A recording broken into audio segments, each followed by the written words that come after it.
भारत सरकार में केंद्रीय मंत्री कृष्णपाल गुर्जर पहुंचे राजीव कॉलोनी। आपको बता दें कि तस्वीरों में दिखाया गया नज़ारा फरीदाबाद की राजीव कॉलोनी का है, जहां पर भाजपा नेता मुकेश डागर ने भव्य स्वागत किया। साथ ही साथ आपको बता दें कि करोड़ों की सौगात केंद्रीय मंत्री कृष्णपाल गुर्जर ने शिलान्यास किया। आपको बता दें कि वहां पर सम्मानित लोगों ने कृष्णपाल गुर्जर जी को शॉल उठा करके उनका सम्मान किया। साथ ही साथ भाजपा नेता ने टेपरचंद शर्मा जी का भी स्वागत किया। साथ ही साथ तो आपको बता दें कि भाजपा नेता मुकेश डागर ने वहां पर होने वाले सभी कार्यों की चर्चा करी। साथ ही साथ लोगों का भरपूर साथ और सहयोग वहां रहा। साथ ही साथ मुकेश डागर जी ने क्या कहा, आप इस प्रकार सुनेंगे। सम्मान के योग आज हमारे वार्ड में पधारे हमारी फरीदाबाद की आन बान शान चौधरी कृष्णपाल गुर्जर, केंद्रीय मंत्री भारत सरकार। मैं अपने सामने बैठे हुए सभी वितातुल्य आदरणीय बुजुर्गों से, अपने नौजवान साथियों से और सभी युवा साथियों से कि आप सभी पहले हाथ खड़े कर ताली बजाकर कृष्णपाल गुर्जर जी का और टेपरचंद शर्मा जी का और यशवीर भाई का स्वागत और धन्यवाद करें, क्योंकि आज हमारे लिए बहुत ही खुशी का दिन है। मैं तो बहुत ही संक्षेप में बताऊंगा। मंत्री जी जो 8 करोड़ 70 लाख रुपए की करोड़ों की सौगात का शिलान्यास करने आई हैं, मंत्री जी स्वयं अपने मुंह से बताएंगे। लेकिन हमारे लिए जो सबसे बड़ी खुशी और हर्ष का विषय है कि जो पिछले बहुत वर्षों से हमारे सीवर ओवरफ्लो के लिए जो हमारी समस्या चली आ रही थी, हमारी रोड पर अनऑफिशियली मोटरें लगी होती और जो हमारा कृष्णा कॉलोनी का आईपीएच बन रहा है 50 एमएलडी का, उसके ना पूरे होने की वजह से हमें रोज रोज सीवर ओवरफ्लो से समस्या थी। उसके सीवर का समाधान करने लेके आज मंत्री जी ने 80 लाख रुपए की लागत से शिलान्यास किया है डिस्पोजल बनाने का। मैं आप सभी से कहूंगा कि ताली बजा के मंत्री जी का धन्यवाद करें, क्योंकि पीने का पानी तो मंत्री जी खरीद के भी पी लेंगे, लेकिन सीवर की समस्या का जो आपने आज डिस्पोजल बनाकर शिलान्यास किया है, हम अपनी जनता की तरफ से आपका बहुत बहुत धन्यवाद करते हैं। दूसरा, हमारे सेक्टर 56 में 4 करोड़ 43 लाख से जो सामुदायिक केंद्र एचएसबीपी विभाग से जिसका काम शुरू हो गया है, उसका भी शिलान्यास आज मंत्री जी ने किया है। हमारा दोनों काम बहुत ही बड़े हैं। मैं आपका बहुत बहुत स्वागत और धन्यवाद करता हूँ। यहाँ पर पूरे वार्ड से आई मेरी सभी सरदारी गांव झाड़ सेतली से सभी समाजों से आए हुए हैं और राजीव कॉलोनी से, कृष्णा कॉलोनी से, प्रतापगढ़ से, चंडीला चौक से, समयपुर से, सभी से जगह से आपके लिए मंत्री जी स्वागत करने के लिए आए हुए हैं। सभी आपने मैं जितनी तारीफ करूं उतनी कम है, क्योंकि जब से हम पार्षद बने आपने पैसे के लिए कोई कमी नहीं छोड़ी। हमने जितना मांगा आपने तभी दिया और आपको जब बुलाया तभी हमारे बीच आए। मंत्री जी, हम आपके पहले पूरे एनआईटी में भी आप टॉप पे आते हो और मेरे वार्ड में भी आप सबसे टॉप पे वोट में जीत के जाते हो।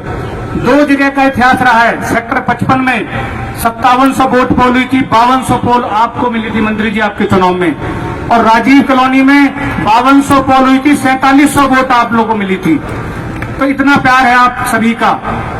लेकिन हमारे जितने भी पहले काम नहीं हो पाए थे, लेकिन पिछले 1.5-2 साल से आपने कोई कसर नहीं छोड़ी और सभी काम हमारे चल भी रहे हैं। पहले भी आप 1 करोड़ 80 लाख दे गए थे, आज भी 8 करोड़ 70 लाख का सभी काम सुचारू रूप से चल रहे हैं। मैं आपके बहुत ही शॉर्ट उसमें एक लेना चाहूंगा कि हमारी राजीव कॉलोनी में एक लक्ष्मी डेयरी के नाम से गली है जिस पर हमेशा पानी भरा रहता है, क्योंकि वो सड़क हमारे मेन रोड से भी नीचे हो गई है और नाले जो बनाया है पीडब्ल्यूडी का, जो आपने 3 करोड़ की सड़क को नाले बनवाया था, उससे भी वो गली नीचे हो गई है। उसमें हमेशा बिगर बारिश के भी पानी भरा रहता है। मेरे सामने बैठे हुए हैं हमारे अंकल जी हैं, ताऊ जी बदलेराम बैसला जी ने पूरी गली की तरफ से एप्लीकेशन दी है और ताऊ हमारे बदलेराम बैसला जी सामने बैठे हुए हैं। मैंने मंत्री जी को बता भी दिया ताऊ जी, और मंत्री जी ने हाँ भी कर दिए सड़क बनाने के लिए।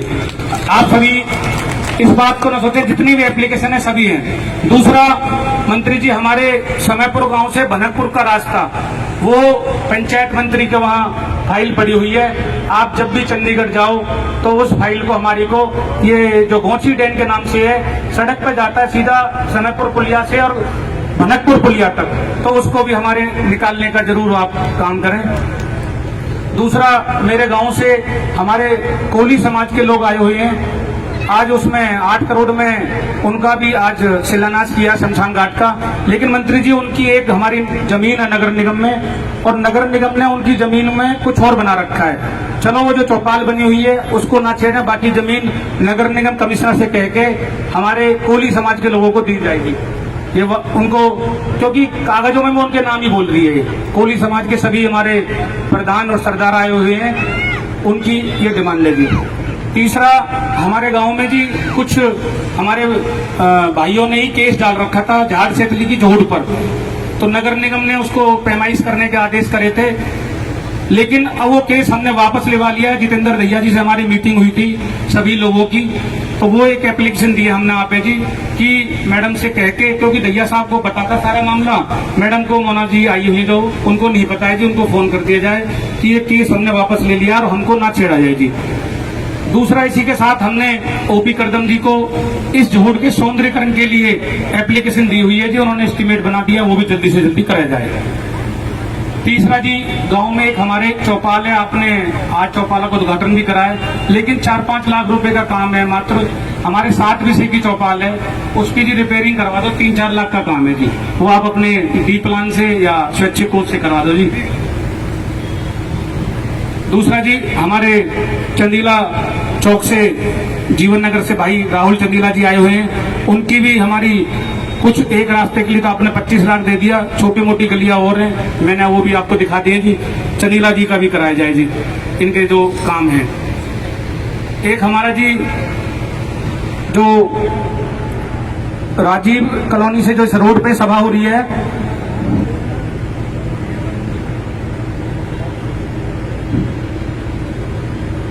और टिपरचंद बाबू जी, आपकी जो 25 सेक्टर की पुलिया है, इस पुलिया से और प्रतापगढ़ पुल है जो 56 का, आपने इधर से भी रास्ता बना दिया, उधर मंत्री जी ने बनवा दिया प्रतापगढ़ का शमशान का।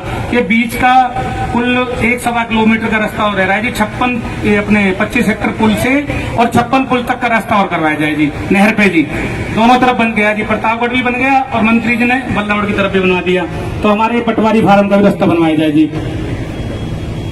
और हमारे जो मंत्री जी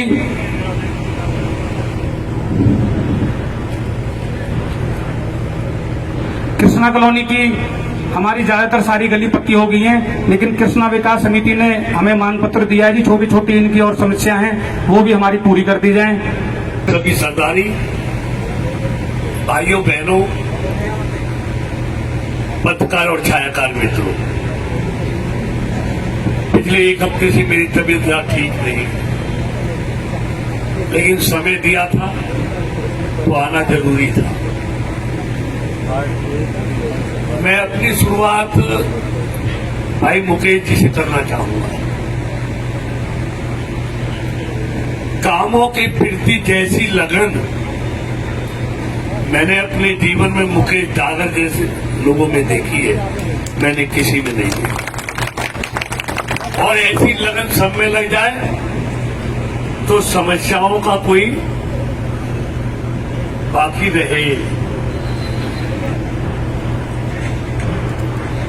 मतलब रोजाना अपने वार्ड की चिंता करना, उनकी समस्याओं को उठाना, उनके एस्टीमेट पर बनवाना, फाइलों के साथ हाथ में लेकर चलना, उनको पास कराना, मतलब इस लगन के साथ काम हो तो मेरा कहने का मतलब ये है फिर कोई समस्या बाकी शहर में बच नहीं। आज भी 8 करोड़ 70 लाख के कामों का यहां पर हमने शुभारंभ किया है,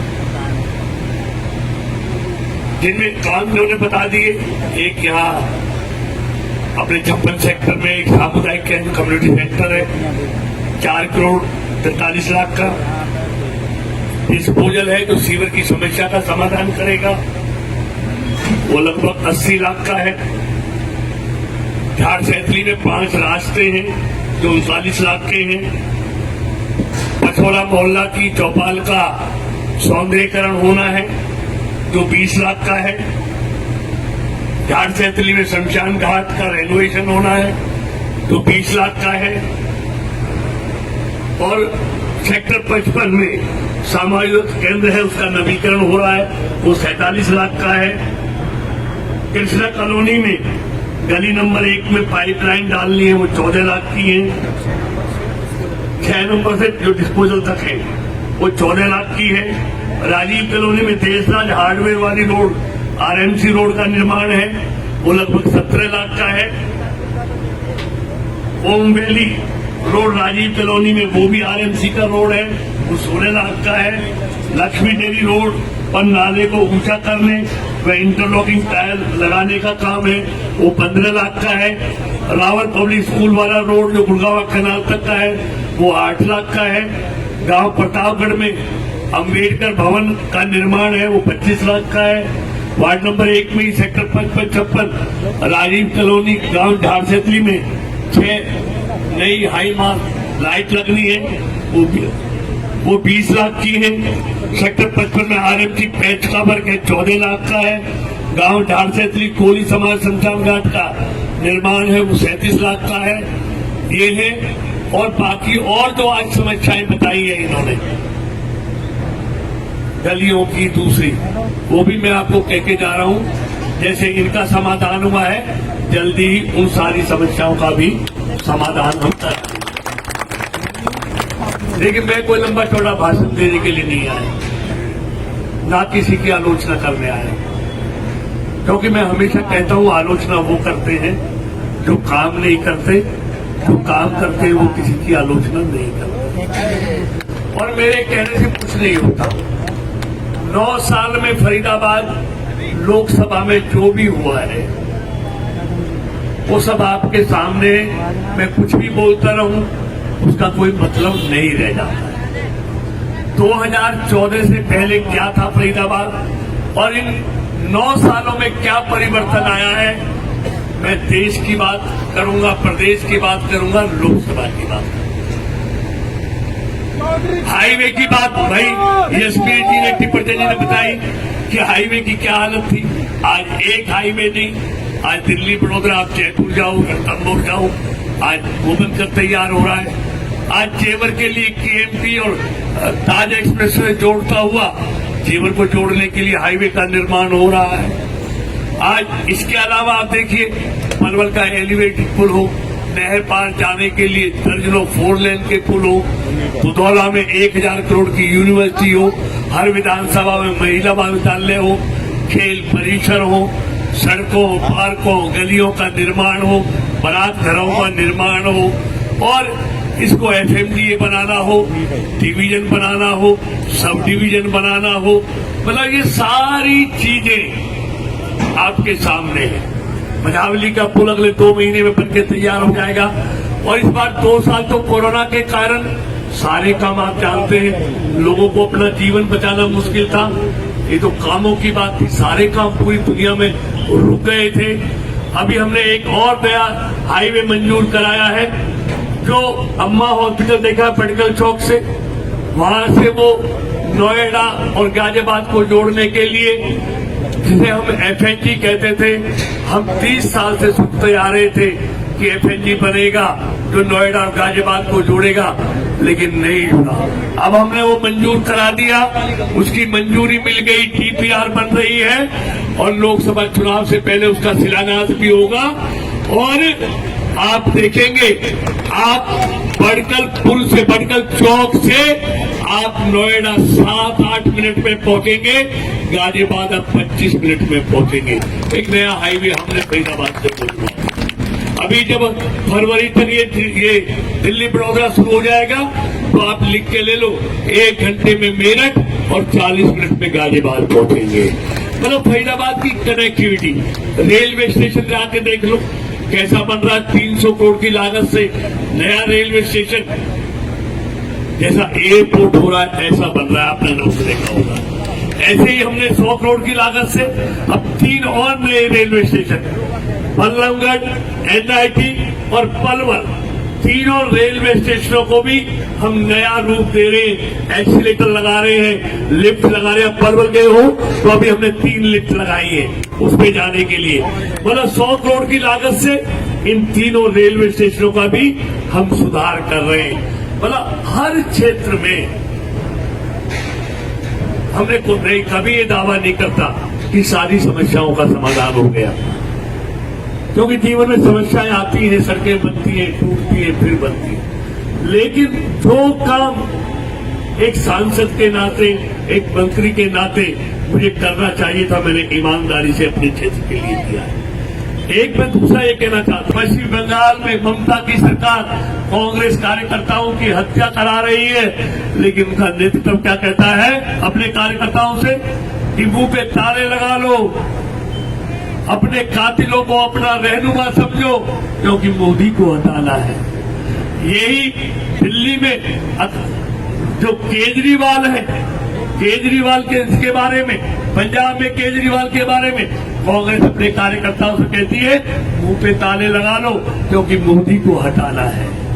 ऐसे अखिलेश कहता है, ऐसे लालू कहता है, ऐसे महाराष्ट्र वाले कहते, शिवसेना वाला कहते हैं कि कुछ नहीं बोलना, चाहे एक दूसरे का गला कट जाए, एक दूसरे की हत्या कर दें, लेकिन बोलना नहीं है, क्योंकि मोदी को हटाना है। मित्रों, मोदी के हटाने से देश का भला हो जाएगा। मित्रों, मैं इसलिए कह रहा हूं, आज ये कहता है कि मेरी सदस्यता चली गई। सदस्यता तो 31 लोगों की गई थी, क्योंकि कानून तुम्हारा बनाया हुआ था। मित्रों, कहते हैं ना, ये कानून कैसे था? आपको मालूम है उस कानून को किसने पाड़ा था? यही तो था। केजरीवाल माफी मांग गया, ये बोला मैं माफी नहीं मांगूंगा, क्योंकि माफी मांगना तो जनता का काम है, छोटे लोगों का काम है। राजा तो माफ करता है, कभी माफी नहीं मांगता। ये तो राजघराना में पैदा हुए, क्योंकि पहले दिन इन्होंने कह दिया था कि चाय बेचने वाला इस देश का प्रधानमंत्री नहीं बन सकता। इसकी मोदी की गरीबी का मजाक उड़ाया था। उसी दिन इस देश के गरीबों ने तय कर लिया था, चाहे दुनिया इधर से उधर हो जाए, हम चाय बेचने वाले को ही देश का प्रधानमंत्री बनाएंगे। मित्रों, मैं इसलिए कह सकता हूँ, चांदी की थाली में, चांदी की कटोरी में, चांदी की चम्मच से खाने वाला देश का सम्मान नहीं, देश का सम्मान घटा सकता है, ये हमने देखा है। और रेलवे स्टेशन पर चाय बेचने वाला गरीब का बेटा दुनिया में भारत का सम्मान बढ़ा सकता है, ये हम साक्षात देख रहे हैं। ये पैसे वाले ही सम्मान बढ़ाएंगे ऐसा नहीं है, गरीब का बेटा भी भारत का सम्मान बढ़ा सकता है। और मित्रों, इसलिए भी कह रहे हैं कि मैंने कहा ना, सवाल मोदी जी का, कृष्णपाल का नहीं, सवाल देश का है। आपके आशीर्वाद से दशकों के बाद देश सही पटरी पर चल रहा है। देश तेजी के साथ आगे बढ़ रहा है, विकसित भारत की तरफ आगे बढ़ रहा है। अभी 46 वंदे भारत चलाई है, जो 6 घंटे की जगह 3 घंटे में पहुंचाती है, और अगले 3 साल में हमने 400 वंदे भारत ऐसी ट्रेन चलानी है देश में, जो आपके सफर को अच्छा बनाएंगी। खान पान उसमें देखना, रहन साफ सफाई उसकी देखना, अभी भी आप देखते होंगे। तो इसलिए मैं कहता हूं मित्रों, इस समय इन ठगबंधनों के जाल में आने का नहीं, वरना वही होगा, फिर ये मंत्रालयों के लिए झगड़ेंगे, फिर हड़पेंगे, फिर घोटाले करेंगे, फिर जेल में जाएंगे, फिर बेल पर आएंगे, और देश वहीं पहुंच जाएगा जहां आज से 9 साल पहले था। दुनिया में देश की तस्वीर फिर धूमिल कर देंगे ये लोग। इसलिए मित्रों, मैं कहने आया हूं, इस बार का चुनाव सिर्फ भारत में नहीं लड़ा जाएगा, इस बार का चुनाव उन देशों में भी लड़ा जाएगा जो देश भारत की तरक्की को पसंद नहीं कर रहे हैं। जिनको भारत की ये तरक्की पसंद नहीं है, वो हर कोशिश करेंगी देश के अंदर भी और देश के बाहर भी कि भारत की तरक्की को रोका जाए। और वो जानते हैं भारत की तरक्की कब रुकेगी, जब नरेंद्र मोदी को रोका जाएगा। नरेंद्र मोदी तो ही नहीं रुका तो भारत की तरक्की को दुनिया में कोई नहीं रोक सकता। इसलिए वो नरेंद्र मोदी पर हर तरह का हमला करेंगे। लेकिन मित्रों, हमें विश्वास है, जितने हमले ये नरेंद्र मोदी पर करेंगे, उस दिन इनके एक होने से कुछ नहीं होगा। देश की जनता का भरोसा नरेंद्र मोदी में था, है और रहेगा, ऐसा हमें पूरा विश्वास है। क्योंकि देश के लोगों को पता है, इस देश को अगर विकसित भारत कोई बना सकता है तो नरेंद्र मोदी बना सकता है। इस देश को श्रेष्ठ भारत कोई बना सकता है तो नरेंद्र मोदी बना सकता है। मित्रों, हम बचपन से सुनते आए थे, कोई महापुरुष पैदा होगा जिसके नेतृत्व में भारत फिर से विश्व गुरु बनेगा। मुझे कहने में कोई अतिशयोक्ति नहीं कि मोदी के रूप में वो महापुरुष भारत को आप लोगों ने दे दिया है, जिसके नेतृत्व में भारत विश्व गुरु बनने की तरफ तेजी से आगे बढ़ रहा है। इसलिए आइए, भारत की तरक्की के लिए, विकसित भारत के लिए, श्रेष्ठ भारत के लिए, विश्व गुरु भारत के लिए, दुनिया की तीसरी सबसे बड़ी आर्थिक शक्ति बनाने के लिए आइए हम सब मोदी जी के साथ चलें, भाजपा के साथ चलें। इसी में हमारा भी भला है, जिसमें देश का भला उसमें देश के लोगों का भला। आइए हम सब मिलकर चलें, मोदी के साथ चलें, और जितनी आपकी डिमांड आई है मैं आपके सामने लेके जा रहा हूँ। वह तो कमी मुकेश नहीं छोड़ता, लेकिन मैं जल्दी इन सारी समस्याओं के एस्टीमेट बनाकर, जो अभी 87 लाख की सड़क है उसका वर्क ऑर्डर होना है, उसका मैं जल्दी दिला दूंगा। इन सारी समस्याओं का समाधान निश्चित तौर पर, क्योंकि इसीलिए आपने हमको भेजा है, हम करेंगे। आप इतनी देर से बैठे हैं, इतने संतोष के साथ बैठे हैं, आपने मेरी बातों को सुना, आप सबका बहुत बहुत धन्यवाद। भारत माता की, भारत माता की, नरेंद्र मोदी जिंदाबाद, नरेंद्र मोदी जिंदाबाद। मंत्री जी, एक छोटी सी बात हो रहेगी, हमारे जो प्रोफेशनल भाइयों की छठ पूजा आ रही है, तो ओपी करदम जी के पास हमारी एक 15-16 लाख की फाइल है, जितने भी वार्ड में छठ घाट है उनकी रिपेयरिंग कराई है। करदम जी निकाल देना, ठीक है, कर देना छठ घाट।